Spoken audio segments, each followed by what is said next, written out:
The winter of 1941 descended upon Leningrad with a merciless grip, but it was not the frost alone that threatened the city, it was the calculated silence of a starving populace, trapped within walls that had become prisons. The streets, once alive with the chatter of street vendors and the hum of trams, were eerily still, punctuated only by the clatter of soldiers' boots and the distant echoes of artillery. Residents stepped cautiously through layers of snow and ice, clutching tattered coats, faces pale from hunger and fear. The siege had begun, and the most insidious weapon of all was not the gunfire, but the systematic deprivation of food, warmth, and hope. From the very first weeks, it became evident that survival would demand more than courage, it would demand ingenuity, endurance, and a brutal recalibration of human priorities. The German army had encircled the city with ruthless efficiency, cutting off every supply route that once brought flour, meat, and fuel into Leningrad. The city's pre-war stockpiles, though substantial, could not sustain over 2 million people indefinitely. By late September, rationing had been imposed. At first, the rations seemed barely restrictive: 600 grams of bread per day for workers, smaller portions for children and dependents. But as the blockade tightened, supplies dwindled alarmingly. The bread itself became a mixture of flour and inedible fillers, often sawdust or cellulose, designed to extend limited supplies. Families learned to measure tiny portions with meticulous care, each crumb weighed as if it held the balance between life and death. Hunger became omnipresent, a quiet force that gnawed at minds as mercilessly as it consumed bodies. As days turned into weeks, the psychological strain began to mirror the physical toll. People walked through streets haunted by the shadow of starvation, their eyes sunken, movements slow, faces hollowed by anticipation of the next ration. The inability to secure enough food fractured households. Parents argued quietly over who should eat first, weighing the needs of their children against their own hunger. Neighbors, once supportive and familiar, sometimes turned suspicious, guarding even the smallest cache of flour or sugar. Yet, in other instances, community solidarity became a lifeline: people shared scraps of bread, combined their resources, and quietly supported those most vulnerable. In a city under siege, moral choices were rarely simple. Survival required a constant negotiation between self-preservation and communal responsibility. The deprivation was relentless, and its effects penetrated every corner of urban life. Factories, hospitals, schools, and theaters all felt the weight of hunger. Workers struggled to operate machinery with trembling hands, nurses battled illness while caring for malnourished patients, and teachers improvised lessons for children whose stomachs ached and minds wandered. Even cultural institutions persisted. Theaters staged plays for skeleton audiences, musicians performed in freezing halls, and writers documented their daily struggles in diaries and letters. These acts of resilience were not mere defiance, they were essential affirmations of humanity in the face of systematic dehumanization. Water, heat, and basic medical care became increasingly scarce. Pipes froze in homes and hospitals, firewood was exhausted, disease spread through weakened populations. Infections that would normally have been treatable became deadly, and physicians struggled to provide care with minimal supplies. Hospitals, overwhelmed with patients, often faced the impossible task of rationing attention. Sick children and the elderly were the most vulnerable, and families confronted agonizing choices about who could be fed, who might need to be sacrificed to the harsh arithmetic of survival. Every day was a battle against the creeping inevitability of death, a cruel contest that spared few. Bread, the cornerstone of survival, assumed a symbolic and literal significance. The black market emerged as a lifeline and a threat simultaneously. Families bartered possessions, jewelry, or personal belongings for small amounts of flour or grains, while others risked punishment to acquire additional sustenance through smuggling. Scavenging became a daily reality. Residents collected tree bark, grass, or anything remotely edible to supplement their rations. In the most desperate moments, some turned to unthinkable measures. Cannibalism, though rare, occurred in the shadow of starvation, a grim testament to the extremity of the siege. Hunger was no longer an abstract threat, it was an omnipresent force shaping thought, behavior, and every human interaction. Children bore the brunt of deprivation in ways both visible and hidden. Many suffered severe malnutrition, stunted growth, and debilitating illnesses. Families faced impossible moral dilemmas: which child should receive the last crumbs, who might have to survive on scraps, and how to shield young minds from the horrors surrounding them. Yet children also demonstrated remarkable resilience. Even in emaciated bodies, they assisted parents in gathering firewood, queued patiently for bread, and found ways to play or study amidst rubble and starvation. The survival of a child often became a symbol of hope, motivating families to endure and communities to maintain collective resilience. The winter weather amplified the suffering.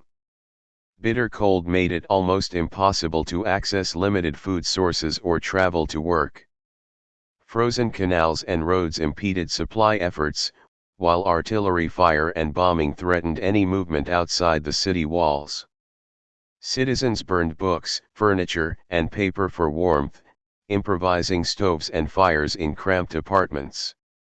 Hunger and cold worked together in a slow, merciless assault, weakening bodies and sapping the will to live. Yet despite the unrelenting suffering, life in Leningrad continued, sustained by determination, solidarity, and a shared recognition that surrender was not an option. Every day, the presence of death was tangible. Corpses lined streets and homes, often too numerous to be buried promptly. The living were forced into proximity with the deceased, reinforcing the omnipresence of mortality. Hunger not only threatened survival but also reshaped social norms, altering the perception of morality, family responsibility, and civic duty. Individuals navigated an extreme ethical landscape, balancing survival with the remnants of pre-siege morality. Acts of selflessness, generosity, and courage occurred alongside theft, betrayal, and desperation, illustrating the complex interplay of human behavior under duress. As the siege stretched on, adaptation became essential. Citizens discovered strategies to extend meager rations, fermenting grains to produce soup, creating substitutes from bark and grasses, or repurposing industrial waste into edible forms. Community kitchens and shelters attempted to pool resources, offering small but vital sustenance to the elderly, sick, and children. Even the smallest success, acquiring a few extra grams of flour, or warming frozen soup, became a profound victory in a city defined by deprivation. In these moments, the human capacity for ingenuity and survival shone through, highlighting resilience amid suffering. The initial months of the siege set the stage for years of endurance. Hunger had become a constant, defining every decision, every interaction, and every movement. Families, neighborhoods, and the city itself had learned the harsh lessons of scarcity, endurance, and solidarity. The onset of starvation in Leningrad was more than a physical phenomenon, it was a societal transformation, reshaping behavior, morality, and culture under the relentless pressure of survival.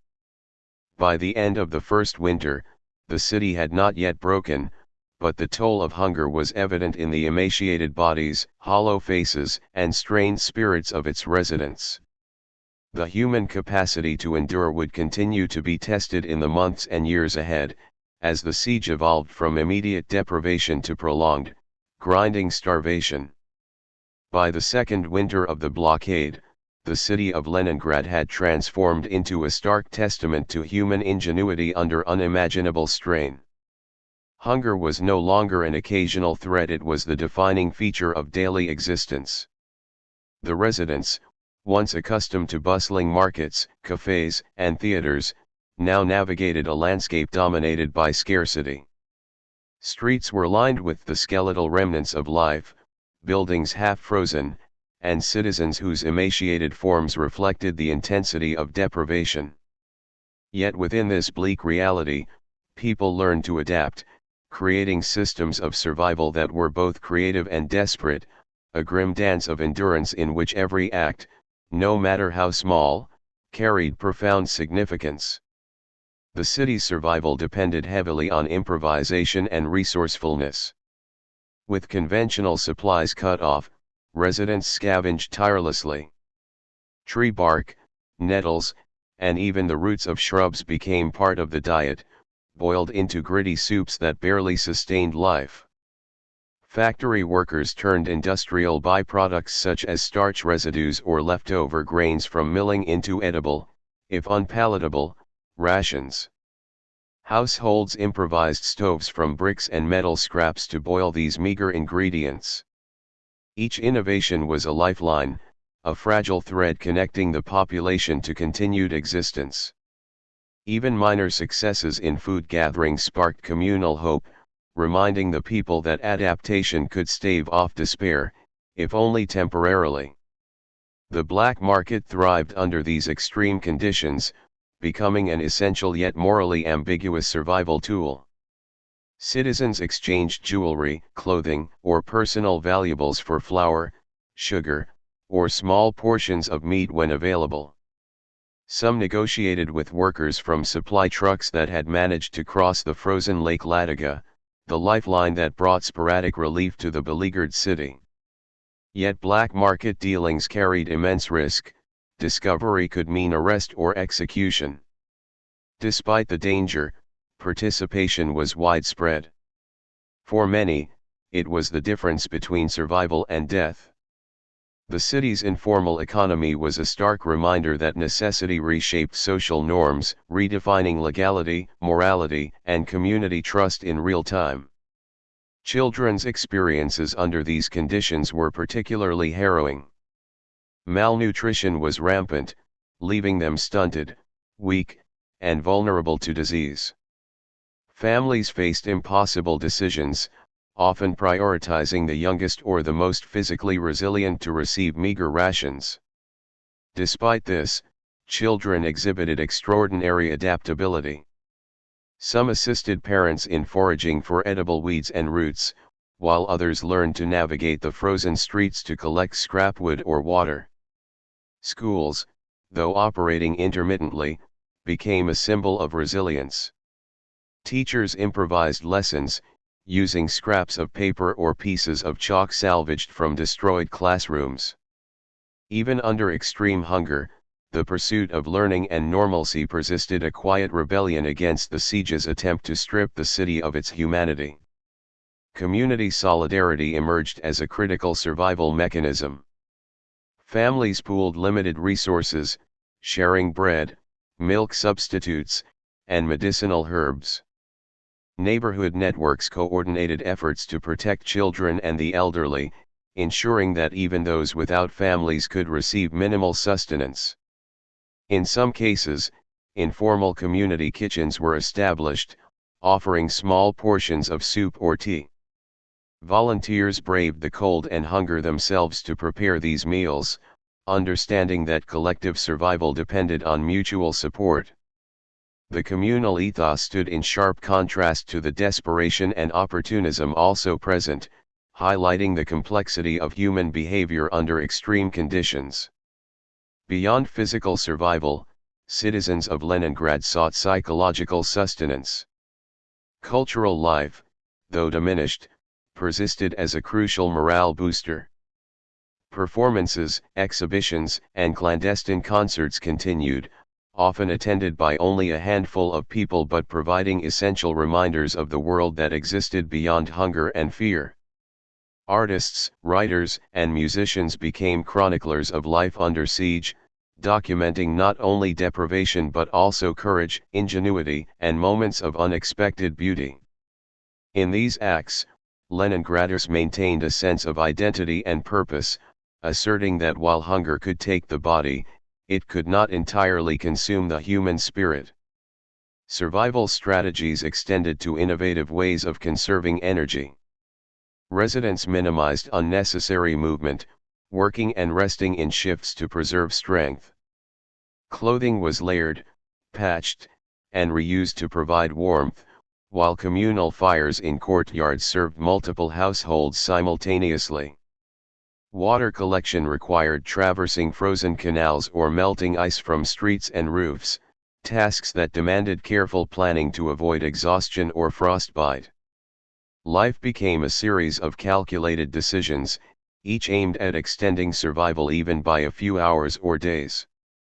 This relentless attention to resource management defined the rhythm of existence, leaving little room for spontaneity but ensuring that every action served the ultimate purpose, staying alive. Medical care remained rudimentary, yet citizens adapted.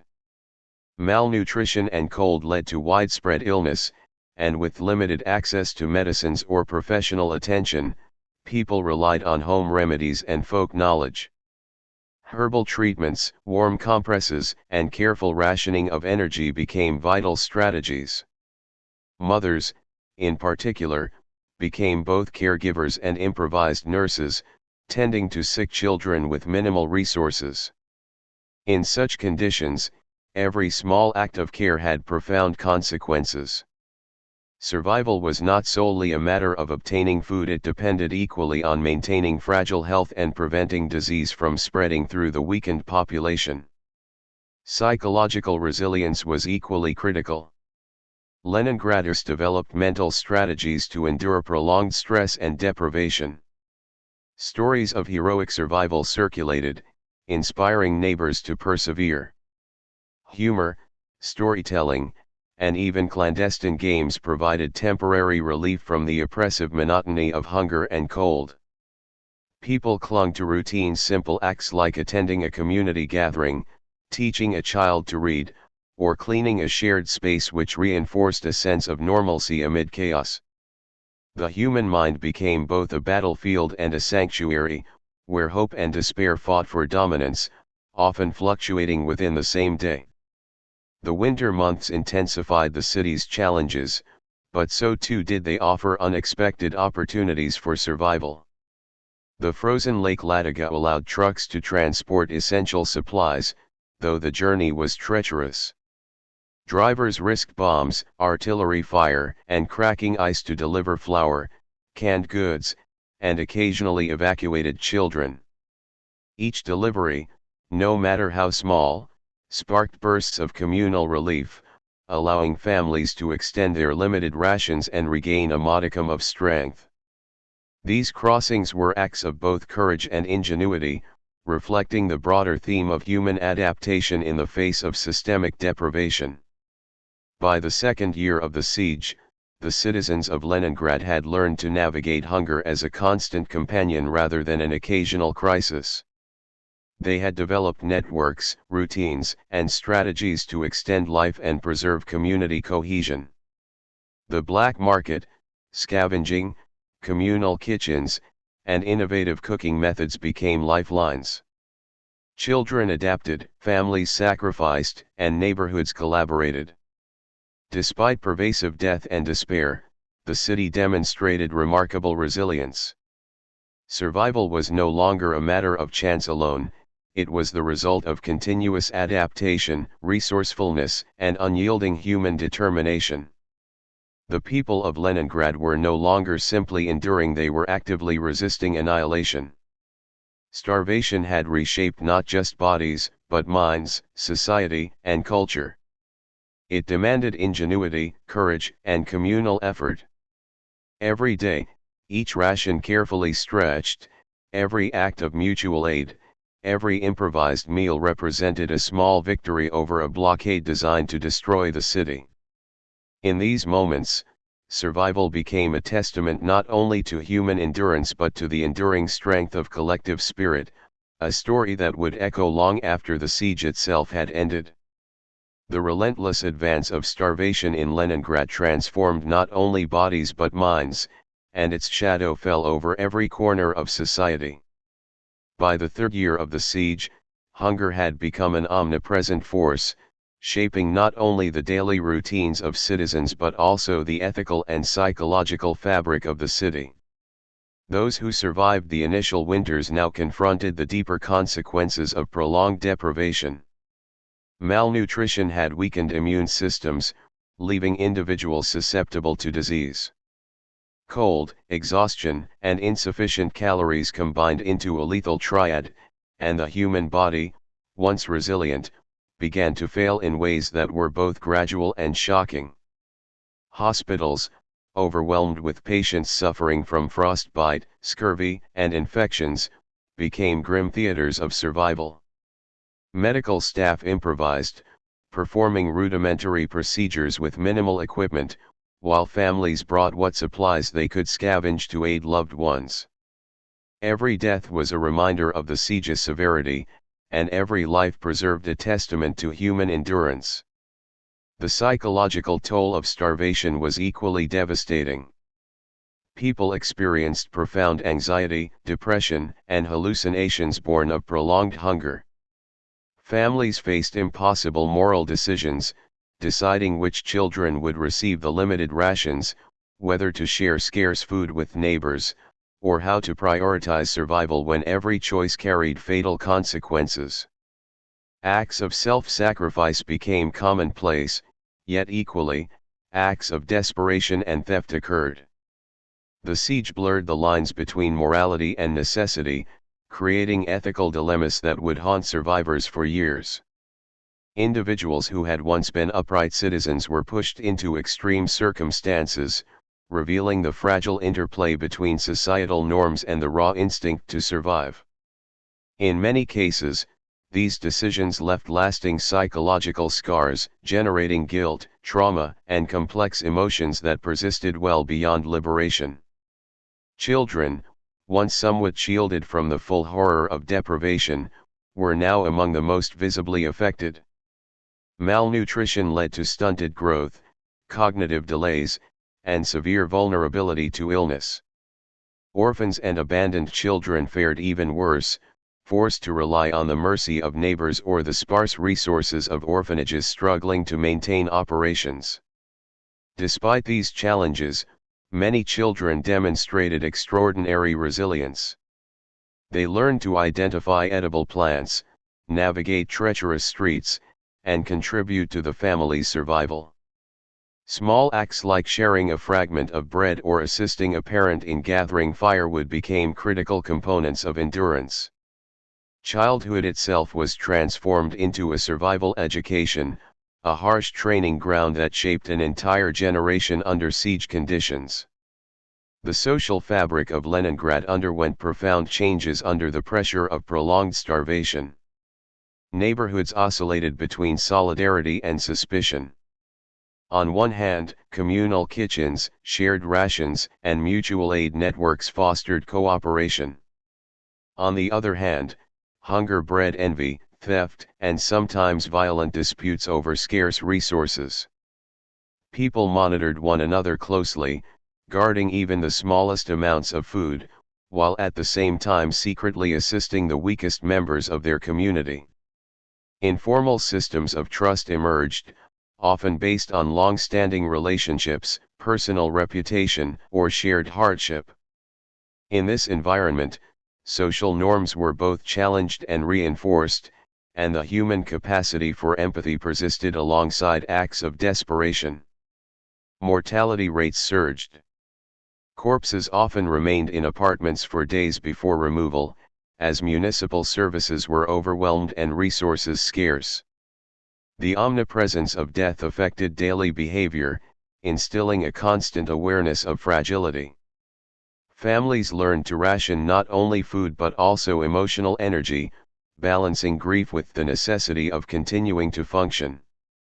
Even minor illnesses could become fatal, and the fear of contagion added to the stress of survival. The psychological burden of living alongside the dead created a pervasive sense of vulnerability, reinforcing the idea that survival required constant vigilance, careful planning, and extraordinary resilience. Despite these challenges, acts of heroism and ingenuity continued to surface.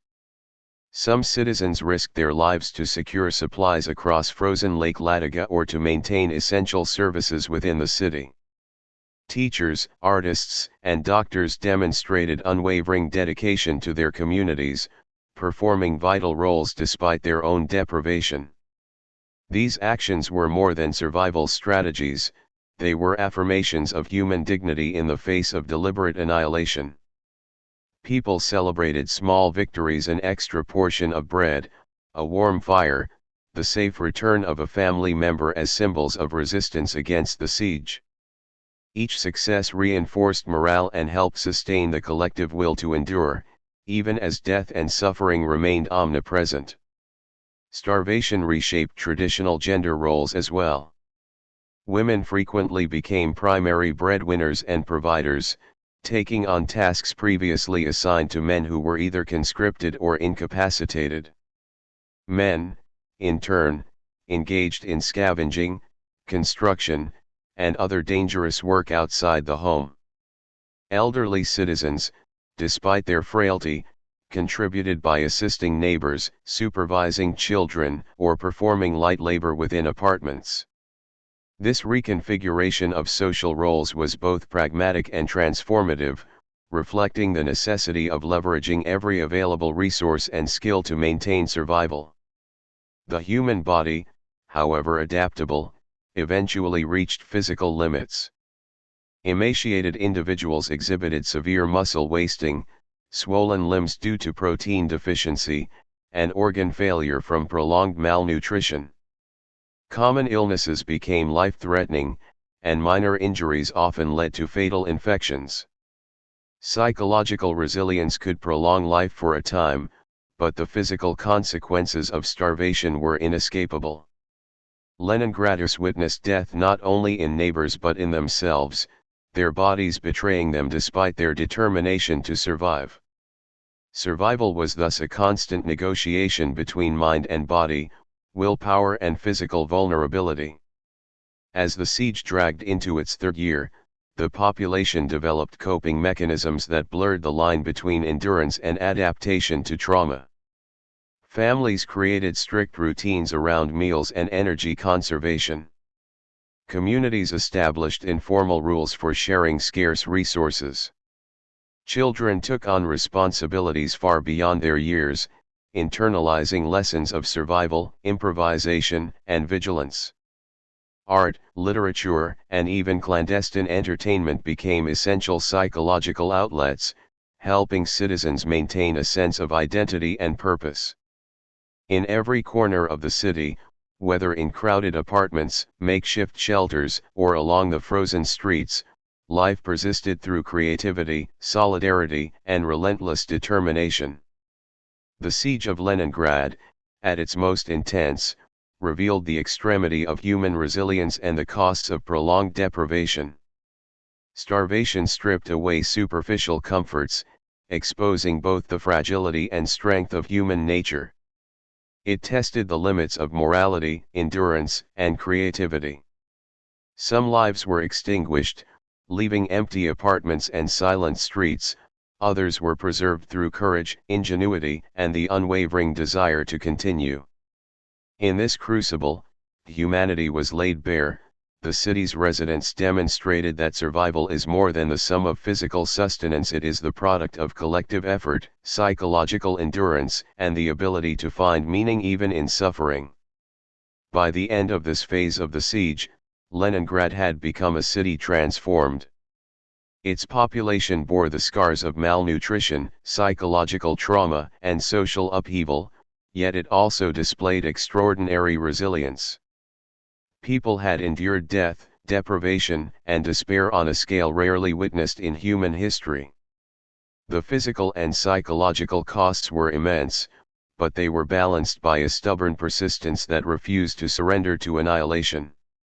Starvation had reshaped life, society, and human behavior, creating both tragedy and testimony, a chronicle of suffering, courage, and unyielding survival that would echo far beyond the winter-stricken streets of Leningrad. After nearly 900 days of relentless bombardment, freezing temperatures, and starvation, the Siege of Leningrad finally began to loosen its grip in early 1944. The city, scarred by years of deprivation and destruction, faced the arduous task of emerging from an existence defined by constant survival. Streets, once lifelines of commerce and social life, bore the marks of bomb craters, burned-out vehicles, and collapsed buildings. Yet even amidst the ruins, there was a palpable sense of anticipation, a quiet energy fueled by the possibility of liberation. For decades to come, historians would describe this moment as not just the end of a military blockade, but the beginning of a long, painful recovery that demanded resilience equal to the struggle of the siege itself. Liberation was not a sudden relief but a gradual process. Soviet troops advancing from the north and south pushed the German forces back, reopening supply lines and restoring access to previously inaccessible areas. Fresh food, medicine, and clothing began to trickle into the city, often arriving in painfully small quantities relative to the population's desperate needs. Despite the symbolic victory, many citizens faced the grim reality that survival had left deep, lasting scars on bodies and minds alike. Hospitals overflowed with patients suffering from prolonged malnutrition, frostbite, and infections that had worsened over months without proper care. Physicians worked tirelessly, often improvising treatments, while citizens rallied to provide basic assistance and shelter. The act of survival had become collective, and recovery would demand that same communal spirit. Food shortages remained a pressing concern even after the siege's end. The city's infrastructure had been severely damaged, and agricultural production in surrounding areas was disrupted by war. People queued for hours at ration distribution points, receiving portions that were small by pre-war standards but represented a lifeline after years of extreme deprivation. Nutritional rehabilitation had to be managed carefully. Abrupt refeeding could trigger medical complications in individuals weakened by starvation. Families had to relearn how to stretch basic supplies while authorities sought to restore transportation, markets, and supply chains. Every meal became not only nourishment but a symbol of renewed life, a tentative bridge from survival to reconstruction. Psychological recovery was equally complex. Trauma, grief, and post-traumatic stress permeated daily life. Citizens mourned the deaths of family members, friends, and neighbors lost to hunger, disease, and bombing. Children, who had grown up amid chaos, struggled to process experiences that no classroom could teach. Adults wrestled with survivor's guilt and the memory of choices made under extreme circumstances. Yet alongside grief was determination, a desire to rebuild, reclaim normalcy, and honor those who had perished. Cultural institutions, libraries, theaters, and schools became focal points for recovery, offering education, creative expression, and social connection. The reconstruction of civic life was inseparable from the restoration of mental and emotional well-being, emphasizing that survival alone was insufficient without community and purpose. The rebuilding of Leningrad also required confronting the city's physical devastation. Bombed-out factories, residential blocks, and public buildings posed immediate hazards and limited functionality. Reconstruction efforts were organized with precision, as labor brigades, military engineers, and returning civilians collaborated to clear debris, repair utilities, and restore housing. Infrastructure projects included restoring water and sewage systems, repairing electricity grids, and reconstructing transportation networks. In neighborhoods, volunteers worked alongside municipal authorities, demonstrating that the resilience honed during the siege could now be redirected toward creation rather than mere survival. Each repaired street, each restored home, became a tangible affirmation of human perseverance and the refusal to let the city succumb to destruction. Education emerged as a crucial component of recovery. Schools reopened, often in temporary or makeshift facilities, as teachers and parents sought to provide children with stability, knowledge, and a sense of routine. Curriculum had to account not only for lost years of formal instruction but also for the emotional and psychological needs of children who had witnessed extreme suffering. Cultural education, music, theater, and storytelling was equally prioritized, as these activities fostered community cohesion and a collective sense of resilience. In classrooms and public spaces, the younger generation began the painstaking process of reclaiming experiences denied to them by hunger and warfare, forging identities shaped by endurance yet oriented toward hope and reconstruction.